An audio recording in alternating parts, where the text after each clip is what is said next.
وَلِمَنْ خَافَ مَقَامَ رَبِّهِ جَنَّتَانِ کہ جو شخص، جو بندہ، جو مسلمان اپنے رب کے حضور کھڑے ہونے سے ڈرا،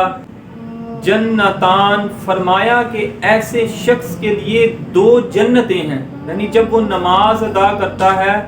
وہ کوئی صدقہ کرتا ہے، وہ کوئی نیک کام کرتا ہے، تو ہر نیک کام میں وہ اپنے رب سے ڈرنے والا ہے. تو فرمایا جنتان ایسے شخص کے لیے،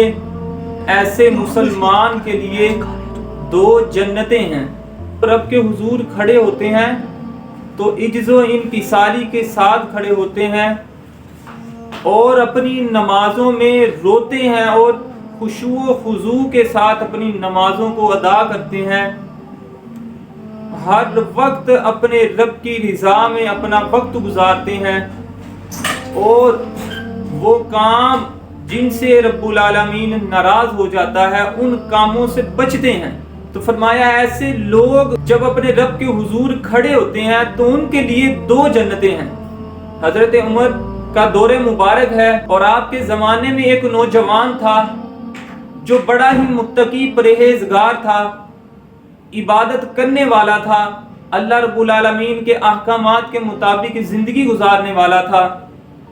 اور اس کی عبادت کو دیکھ کر حضرت عمر فاروق رضی اللہ تعالیٰ عنہ بڑا تعجب کرتے تھے. وہ بندہ شب و روز اپنے اللہ رب العالمین کی عبادات میں گزارتا تھا اور رات کو جب عشاء کی نماز پڑھ کر فارغ ہوتا تھا تو نماز سے فراغت کے بعد اپنے والد محترم کی خدمت میں چلا جایا کرتا تھا اور وہاں پر جا کر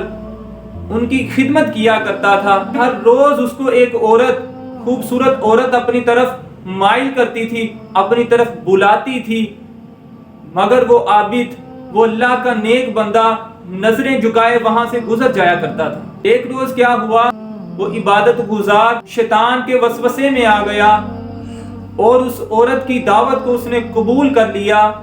جب وہ عورت کے پاس گیا، اس کے گھر داخل ہونے لگا، ابھی دروازے پر پہنچا ہی تھا، اسے رب کا فرمان یاد آ گیا، ان الذین اتقوا اذا مسهم طائف من الشیطان تذکروا فاذا هم مبصرون کہ بے شک وہ لوگ جو اللہ سے ڈرنے والے ہیں، جو اپنے رب سے ڈرنے والے ہیں، اللہ کا خوف رکھنے والے ہیں، مسهم طائف من الشیطان، انہیں شیطانی کوئی وسوسہ آتا ہے، کوئی برائی کا کام کرنے لگتے ہیں، تذکروا فاذا هم مبصرون، تو وہ اپنے رب کے حکم کو یاد کرتے ہیں اور ان کی آنکھیں فوراً کھل جاتی ہیں. یعنی وہ اتنا عبادت گزار، اپنے رب سے ڈرنے والا، تو جب شیطان کے وسوسے میں آیا، شیطان کے بہکاوے میں آیا تو برائی کے ارادے سے جب چل پڑا، تو جب برائی کے جگہ پر پہنچ گیا تو اللہ رب العالمین نے اس کی مدد فرمائی اور اس کو فوراً یاد آ گیا کہ جو اللہ کے نیک بندے ہیں، جو اللہ سے ڈرنے والے ہیں، وہ تو گناہوں سے بچنے والے ہیں. اس کو اپنے رب کا یہ فرمان جب یاد آیا تو اس پر ایک کیفیت سی طاری ہو گئی، اس کا دل جو ہے وہ ڈرنا شروع ہو گیا اور اس کے جسم کے تمام اعضاء اور اس کا دل بڑے شرمندہ ہوئے کہ تو نے یہ کون سا عمل کرنے لگا تھا، اور اس پر ایک خوف سا طاری ہوا جس کی وجہ سے وہ نوجوان بے ہوش ہو گیا. ہمارا کیا حال ہے، ہم تو باقاعدہ ٹائم سلیکٹ کر کے، جگہ سلیکٹ کر کے پھر گناہ کرتے ہیں، اور وہ اچانک سے وسوسہ آیا اور گناہ کرنے چلا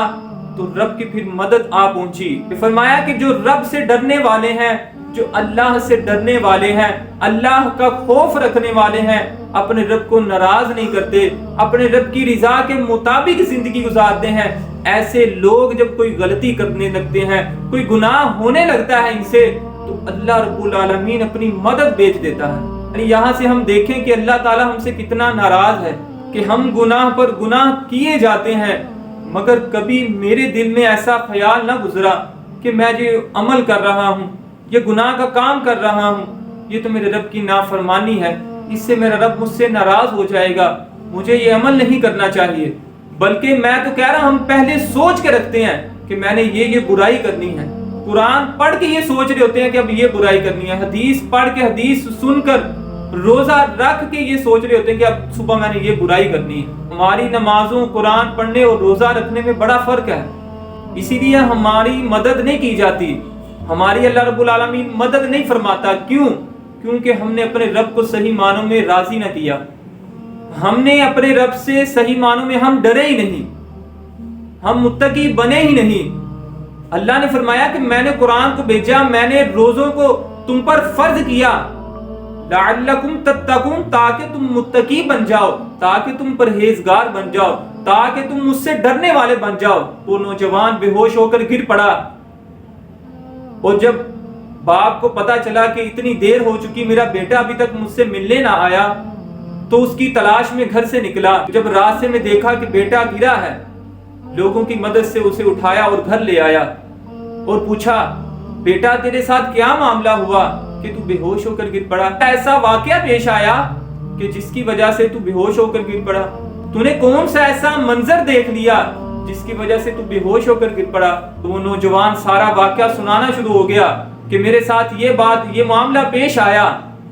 تو جب اس آیت پہ پھر دوبارہ پہنچا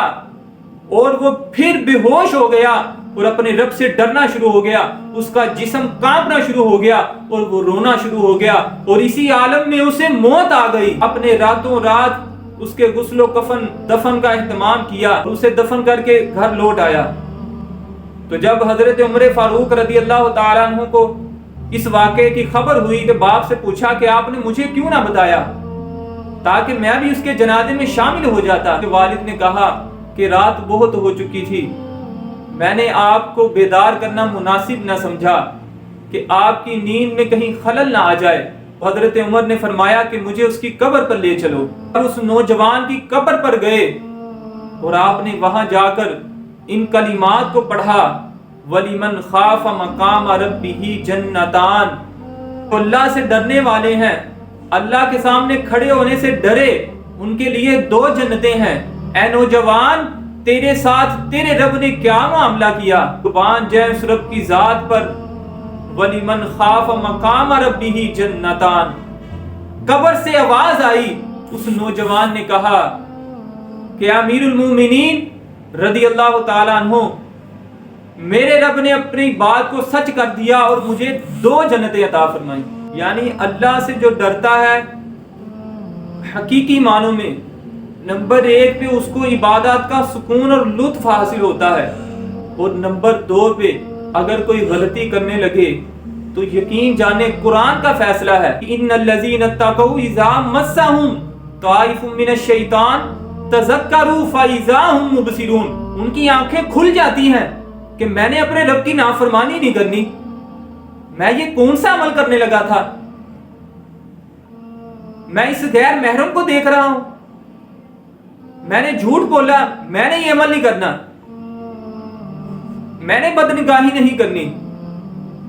اور آج ہمارا کیا حال ہے؟ ہم یہ پہلے سے سوچ رہے ہوتے ہیں